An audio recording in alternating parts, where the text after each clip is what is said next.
tuzabafashamo abirukankaho bishyikirizwa tuzabakurikira bamanuka amabode tuyamanuka ibiraya n'imisozi ntitubikamba akarusho kazidege tukamanuka tukabazimira tukabategura aradiyo bituyizi tukarira aradiyo hayiye hayiye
bayobozi b'igihugu cyacu mu nzego nkuru zacyo muri hano,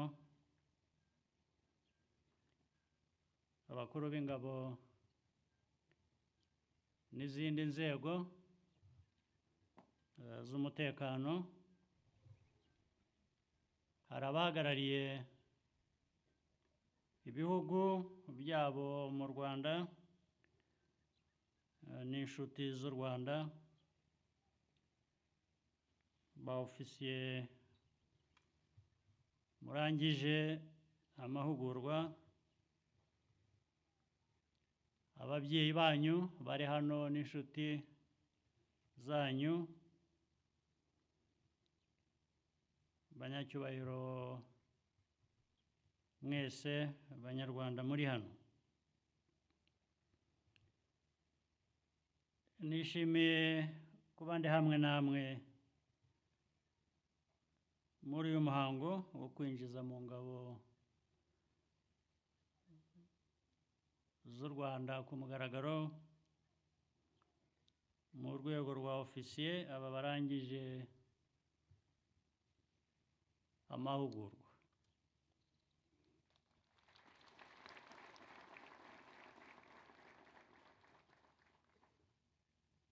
Ndagira ngo kandi nshimire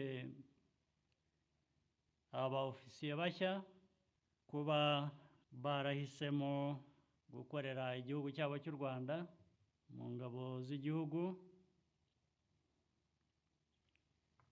no kuba bararangije amasomo yabo neza. Ndashimira cyane n'abarimu babigishije mu bumenyi butandukanye. Ndagira ngo nanone nshimire ibihugu by'inshuti byafashije mu kwigisha abandi bafisiye nabo bamaze kurahira, barahirira kwinjira mu ngabo z'u Rwanda ku rwego rwa ofisiye. Ababyeyi namwe ndabashimira cyane kuba mwarashyigikiye mukanashishikariza abana banyu guhitamo uyu mwuga.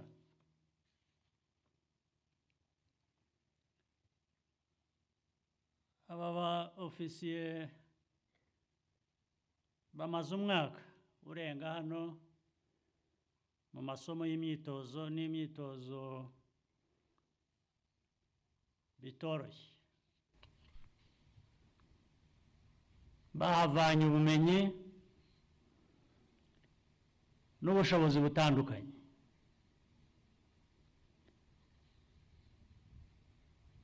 Bageze kuri iyi ntambwe kubera ko babyitwayemo neza, bagaragaza imbaraga,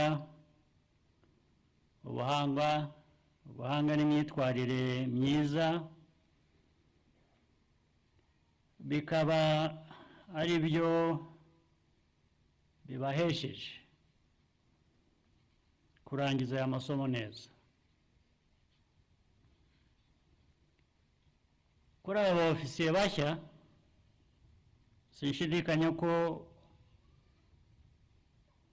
ubu mwiteguye bihagije kandi mufite ibisabwa byose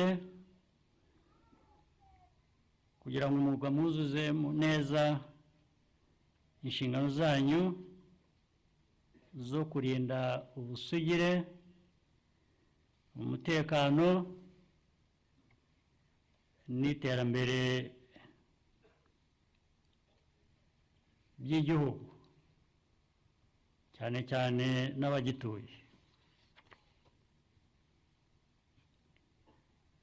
Imwe mu nshingano nkuru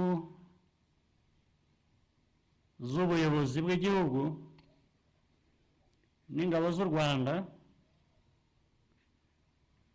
ni ukubaka no kurinda iby'igihugu kimaze kugeraho.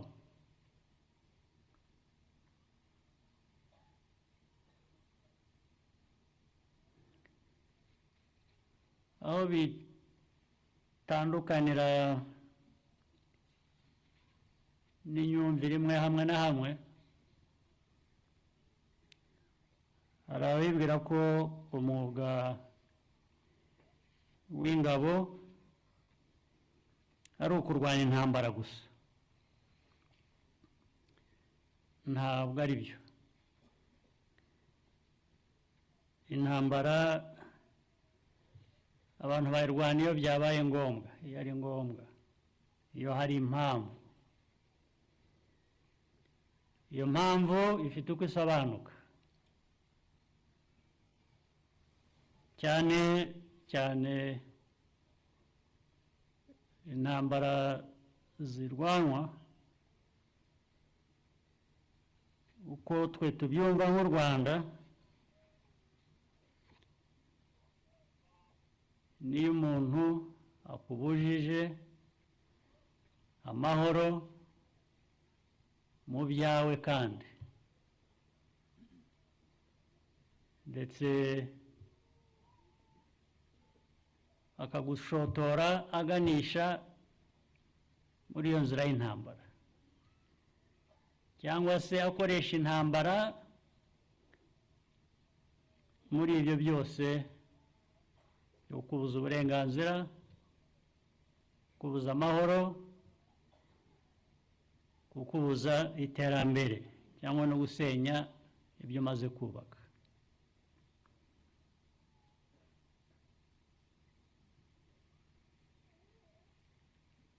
Dufite n'amateka twebwe yihariye, amateka yabuzemo ayo mahoro mvuga, akavamo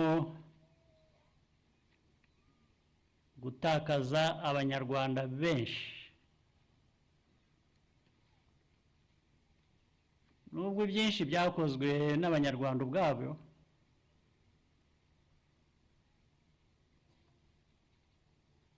hari n'ababishyigikira n'ababihembera biturutse hanze y'u Rwanda, ndetse hakaba no gushyigikira inzira y'intambara yazanwa cyangwa izanwa ku Rwanda. Muri iyo nzira iyo ntambara nabo abo hanze bayifashije. Sindi bubitindeho cyane rero.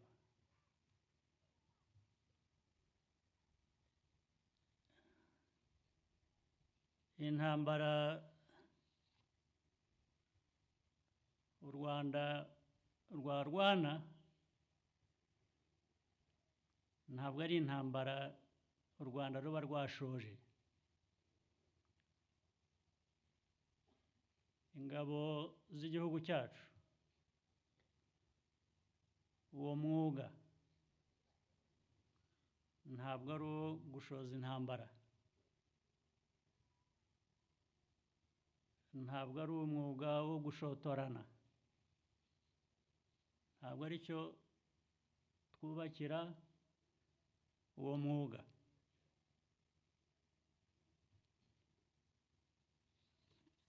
Umwuga kandi nshimira mwese abarangije izi nyigisho n'amahugurwa, nshimira n'ababyeyi banyu babashishikarije kugira ngo mujye muri uwo mwuga.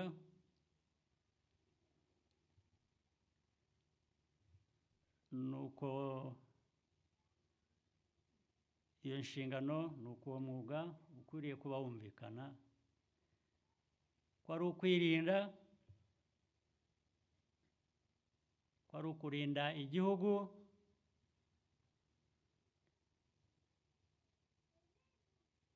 ndetse ko ari ukurinda igihugu ibishobora kuba byatwara n'ubuzima bwawe nk'umunyarwanda utaragiye no muri uwo mwuga. Abenshi twabuze, twatakaje, ntaho bari bahuriye n'uyu mwuga mvuga wo kwirinda cyangwa kurinda igihugu.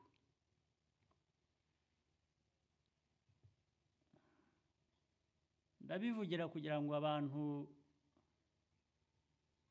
banawutinyuke kurusha uko bawutinyuka. Uwo mwuga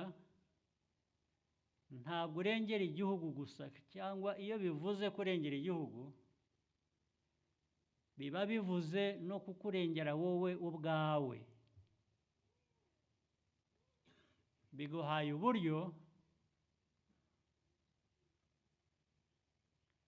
wirinda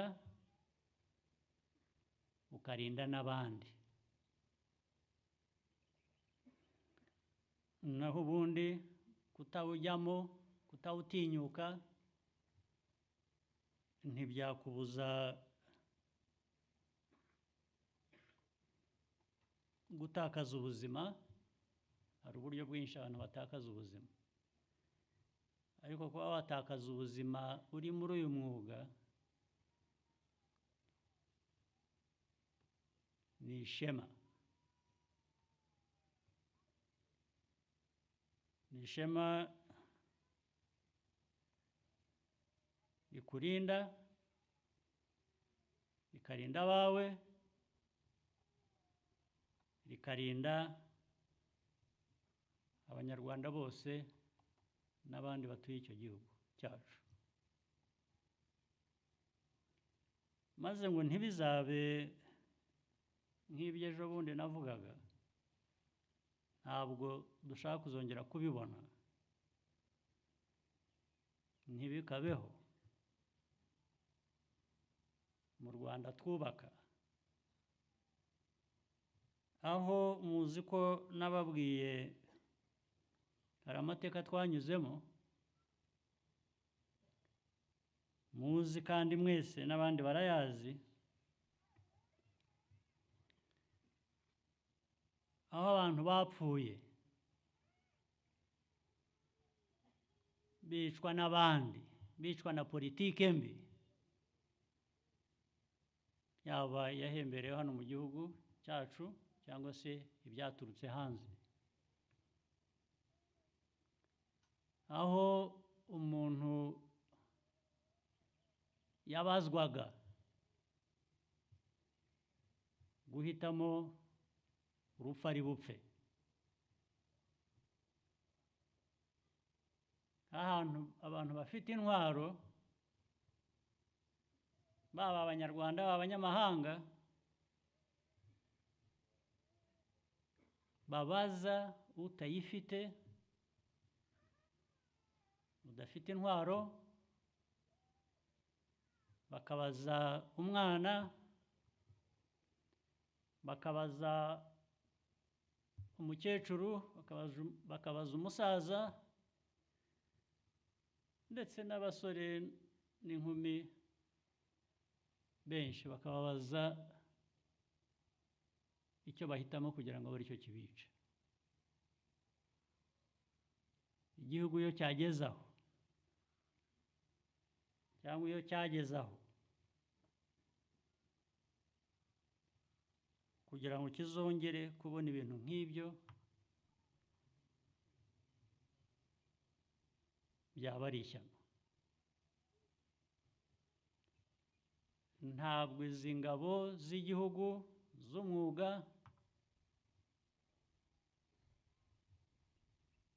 ibyo zigishwa, ibyo zitozwa, amateka yacu,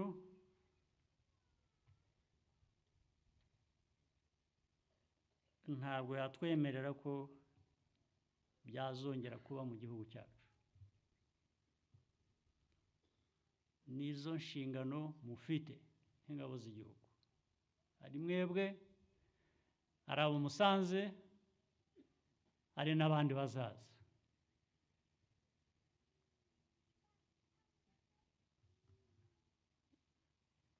Ndetse mugakorana umutima, sa na wa mukecuru natanzeho urugero ejo bundi, abari bamuhagaze hejuru bamubwira guhitamo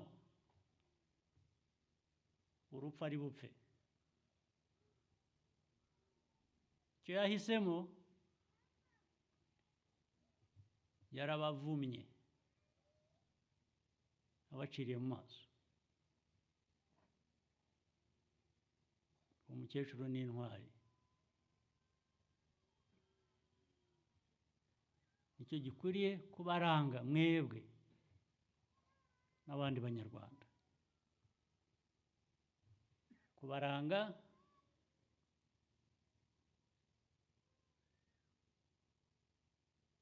kwanga ubagaraguza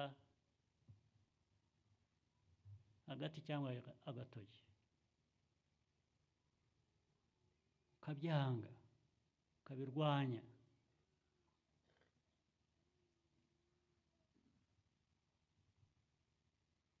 Urupfu rero abanyarwanda bakwiye guhitamo gupfa,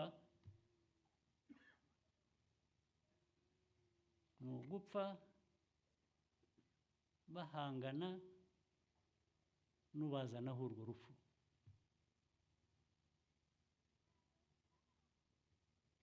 Rwose mbisubiramo kenshi, ariko ni umuco dukwiriye kugira.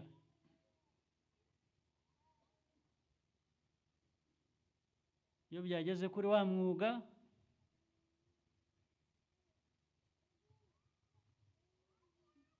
mukora, ntabwo mukora ibyo mwahuguye mwigishijwe gusa, mukora n'iby'umutima n'ubwenge bwanyu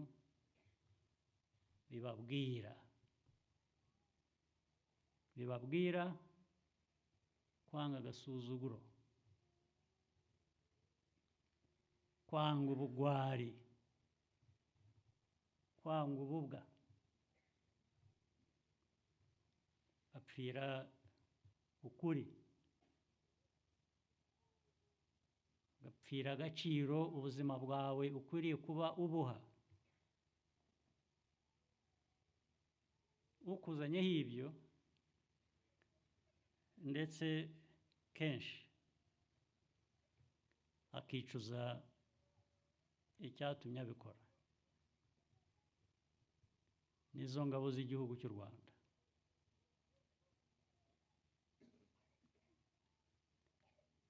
Nicyo mwebwe muri izi ngabo n'abandi mukomokamo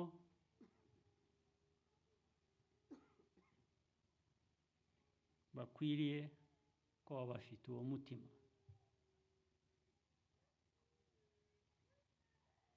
Rwose ibyo navuga nkwiye gusubiramo,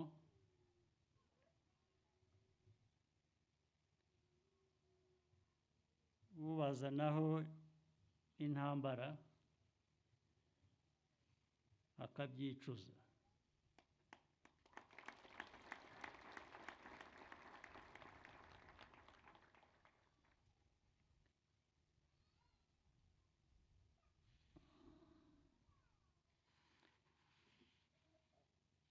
Nagira ngo rero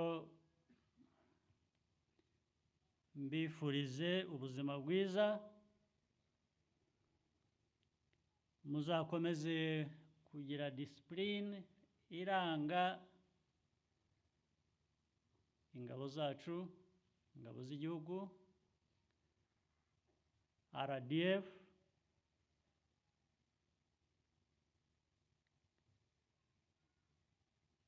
kuko iyo discipline, ubwo bwitange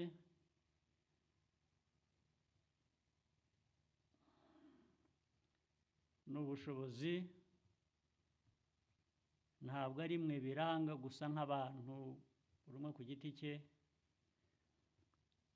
biranga n'igihugu.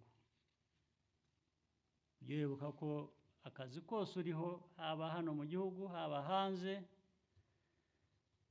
haba aho ingabo z'igihugu RDF ziri,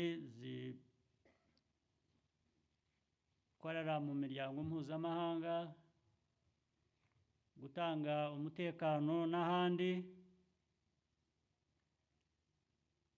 ibi byose bijye bibagaragaraho nk'uko bisanzwe. Mbifurije rero ishya n'ihirwe, muzagira akazi keza, muzagire n'ubuzima bwiza. Murakoze cyane kunyumva.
Joy!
n'urukundo rwabyaye bibangaza u Rwanda